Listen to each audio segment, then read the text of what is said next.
नमस्कार, capital TV देख रहे हैं आप। मैं हूं आपके साथ पूजा। ब्रेकिंग नाउ में बड़ी खबर आपको बता रहे हैं।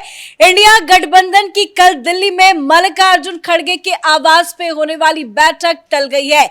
बड़ा झटका इंडिया गठबंधन के नेताओं ने कांग्रेस पार्टी को दे दिया है, क्योंकि एक एक कर बड़े बड़े नेता, चाहे वो ममता बनर्जी हो, नीतीश कुमार हो, स्टालिन हो, अखिलेश यादव हो, सब ने एक एक करके इस मीटिंग में आने से इनकार कर दिया था।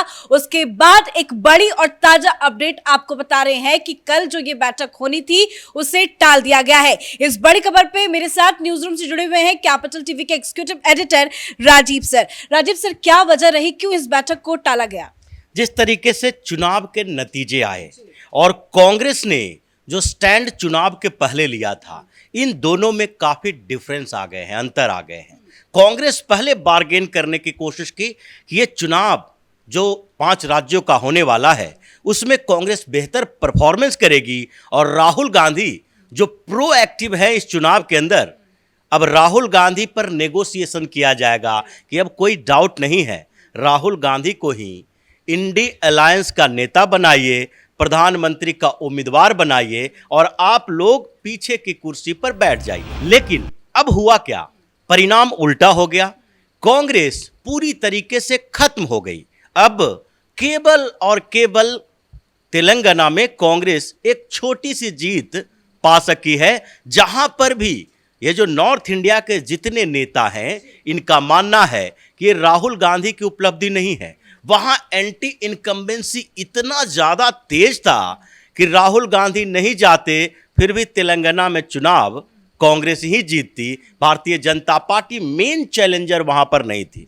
तो ऐसे में अब सवाल उठने लगा कि जब कांग्रेस ने इतने गूढ़ तरीके से पूरे मुद्दे को आगे बढ़ाया, नीतीश कुमार पहले से बोल रहे थे कि अब इंडी अलायंस की बैठक होनी चाहिए, लेकिन कांग्रेस खुद में व्यस्त हो गई है। वो नहीं चाहती है कि ये पूरा अलायंस बने। नीतीश कुमार ने कहा था कि कांग्रेस पार्टी बड़ी बिजी पार्टी हो गई है, उनके पास वक्त ही नहीं है, वो मध्य प्रदेश, छत्तीसगढ़ और राजस्थान के चुनाव में बड़े बिजी हैं। बिल्कुल, और इसीलिए हुआ क्या कि कांग्रेस और राहुल गांधी चुनाव में व्यस्त रहे और राहुल गांधी इधर उधर चुनाव प्रचार करते रहे, जबकि दूसरी तरफ एक तीसरे मोर्चे की तैयारी चलती रही। अखिलेश यादव के साथ चुनाव के समय कांग्रेस का 36 का आंकड़ा हो गया। कांग्रेस ने अखिलेश यादव को धोखा दिया और उसके बाद मध्य प्रदेश जाकर कांग्रेस के खिलाफ अखिलेश यादव ने जो बातें कही है वो फिर वापस कांग्रेस में नहीं आ सकते। उन्होंने क्या कहा? जनता से भी कहा कि देखो, कांग्रेस जब हमें धोखा दे सकती है, राहुल गांधी हमें धोखा दे सकते हैं, तो आप लोग क्या हैं? अब इतने बड़े बड़े आरोप राहुल गांधी के खिलाफ सपा के एक नेता आईपी सिंह ने क्या कहा था? मंदबुद्धि, पागल, वंशहीन, ऐसे शब्दों का इस्तेमाल समाजवादी पार्टी ने राहुल गांधी के खिलाफ किया, कांग्रेस के खिलाफ किया। उसके बाद एक प्लेटफॉर्म पर कैसे बैठेंगे? दूसरी तरफ जब ये कांग्रेस और राहुल गांधी व्यस्त रहे और इन लोगों ने इंडी अलायंस के दूसरे पार्टनर को इग्नोर कर दिया, तो उस समय ये लोग आपस में मिलने लगे, जो पहले से इन लोगों ने तैयार किया था। क्या माना जाए सर, तीसरा मोर्चा तैयार हो गया है? देखिए, लगभग कोशिश यही है,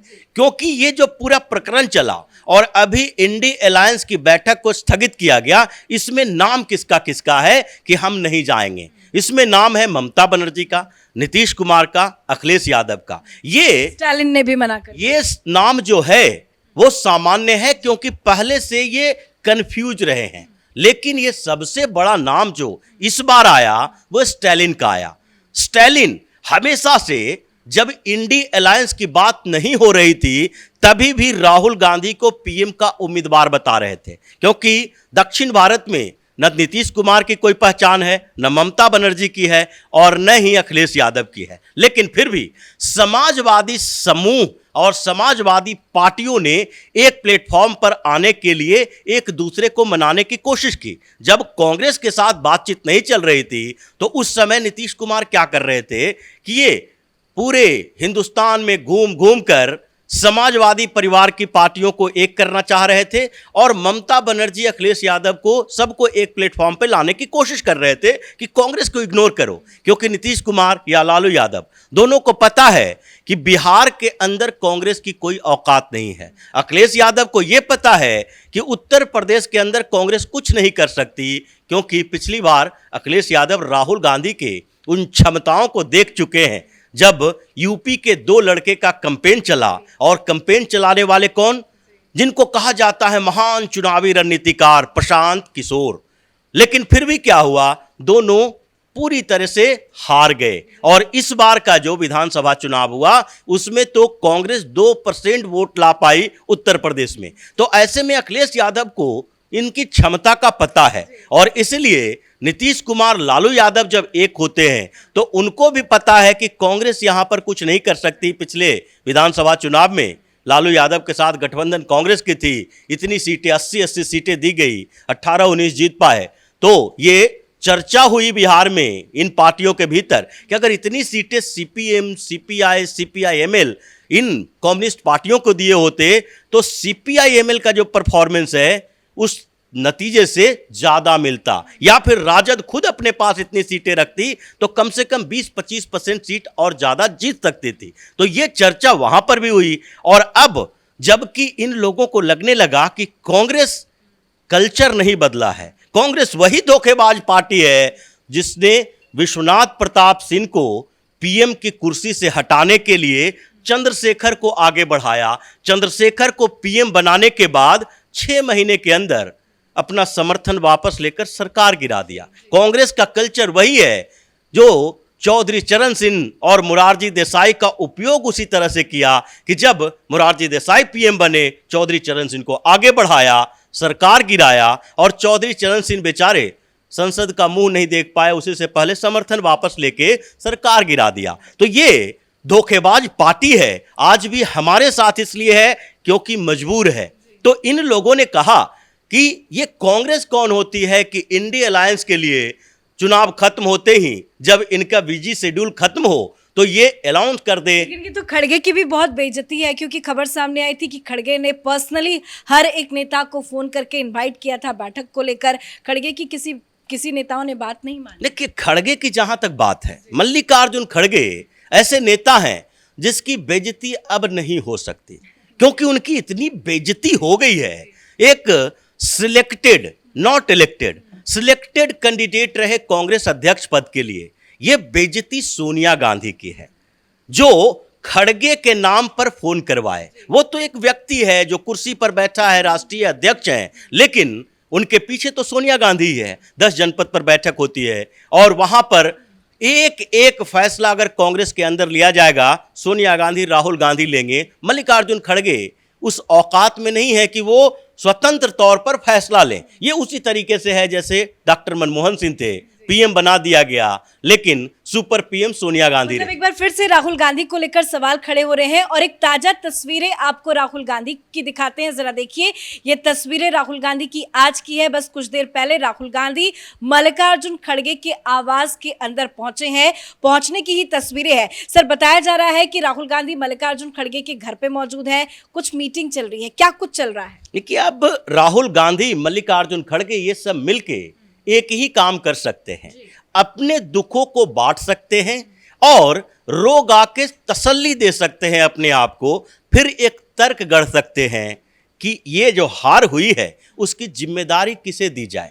ये जिम्मेदार कौन हो सकता है? जिम्मेदार कांग्रेस नहीं है, क्योंकि कमलनाथ ने क्या कहा, एग्जिट पोल जो आए थे वो पहले से जानता था ये नतीजे क्या होंगे। एग्जिट पोल का मतलब ही होता है कि अनुमान लगा के, लोगों की राय लेके ये अनुमान लगाए कि कितनी सीटें आएगी। अनुमान सटीक बैठ गया तो वो एग्जिट पोल करने वाला सटीक है। लेकिन कमलनाथ का क्या कहना है कि ये पूरी सेटिंग की गई है कि पहले एग्जिट पोल में वो सीटें दिखाओ, फिर ईवीएम पर सवाल ना उठे, इसके लिए वैसा रिजल्ट दो। तो ये तरीका ढूंढ रहे हैं कि कैसे इस हार से बाहर आए। जैसे बिहार के कांग्रेस नेताओं ने बोलना शुरू कर दिया कि एक हार से कांग्रेस खत्म नहीं होगी। कांग्रेस वो पार्टी है जो इतने सालों से चलती जा रही है। ये बात तो सही है, कांग्रेस खत्म नहीं होगी, लेकिन कांग्रेस बर्बाद जरूर होगी। ऐसा नहीं होगा कि कांग्रेस पार्टी जो है उसकी मान्यता खत्म हो जाएगी, वो भंग कर दिए जाएंगे।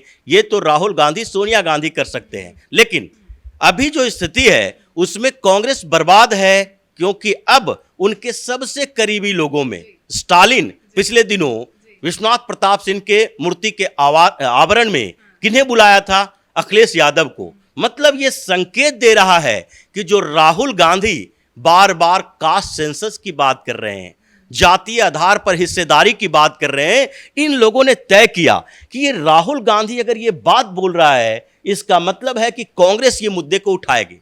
लेकिन जब कांग्रेस इस मुद्दे का फायदा उठाने की कोशिश करे तो बिहार में, उत्तर प्रदेश में ये जो पार्टियां ओबीसी की है, जो उसी की राजनीति करती है, जो मंडल कमीशन की रिपोर्ट के बाद पैदा हुई है, जो कि इस बात का फायदा ही उठाई कि हम ओबीसी को ज्यादा अधिकार दिलवा पाए, और वो मंडल कमीशन की रिपोर्ट लागू किसने करवाया था? वीपी सिंह ने।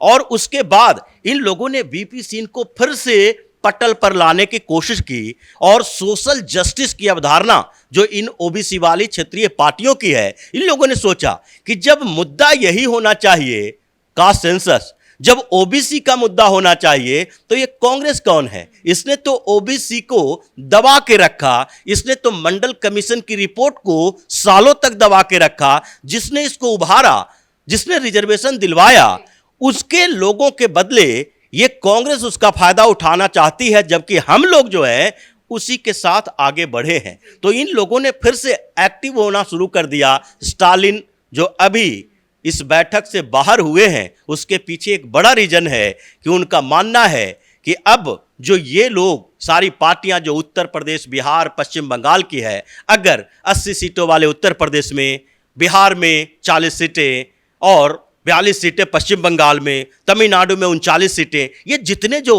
बड़े लोगों ने मना किया है, इनके आंकड़े को देखिएगा तो उसके बाद लगेगा कि कांग्रेस उसके बाद अगर चुनाव लड़ती है इन राज्यों के अलावा, तो 100-125 सीट तो उसके पास चुनाव लड़ने के लिए रहेगा। नॉर्थ ईस्ट की 25 सीटों पर पहले ही गायब है, तो कांग्रेस बचेगी कहां? राहुल गांधी 20-25 सीटों के लिए संघर्ष करेंगे, और इसीलिए इन लोगों ने कांग्रेस की बर्बादी की पृष्ठभूमि लिख दी है। इंडी अलायंस खत्म हो चुका है। धन्यवाद सर अपडेट के लिए। तो कांग्रेस पार्टी को बहुत बड़ा झटका लगा है, क्योंकि मल्लिकार्जुन खड़गे की तरफ से ही इस विपक्षी गठबंधन इंडिया अलायंस की चौथी बैठक बुलाई गई थी। और ये जो तस्वीरें आप देख रहे हैं, ये तस्वीरें शायद लगता है कि आखिरी तस्वीरें होगी जब विपक्ष एक साथ एकजुट हुआ था, क्योंकि अब विपक्ष पूरी तरह से बिखर चुका है।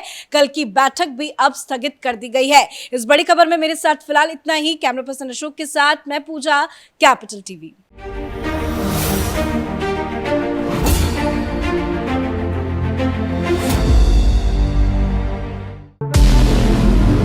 हमारे व्रत, हमारी परीक्षा, लक्ष्य तक पहुंचने की हमारी संयमित प्रतीक्षा। हमारे छठ से और हमारे हठ से पूरी दुनिया वाकिफ है। हमें विकल्प पर नहीं, अपने दृढ़ संकल्प पर अटूट विश्वास है, क्योंकि हार हम मानेंगे नहीं और विपरीत परिस्थितियों पर प्रहार हम छोड़ेंगे नहीं, जब तक हमारी जीत सुनिश्चित नहीं हो जाती, क्योंकि हम बिहार से हैं। कैपिटल टीवी पर मैं अमित प्रकाश लेकर आ रहा हूं बिहार पर एक ब्रांड न्यू स्पेशल शो। हम बिहार से हैं।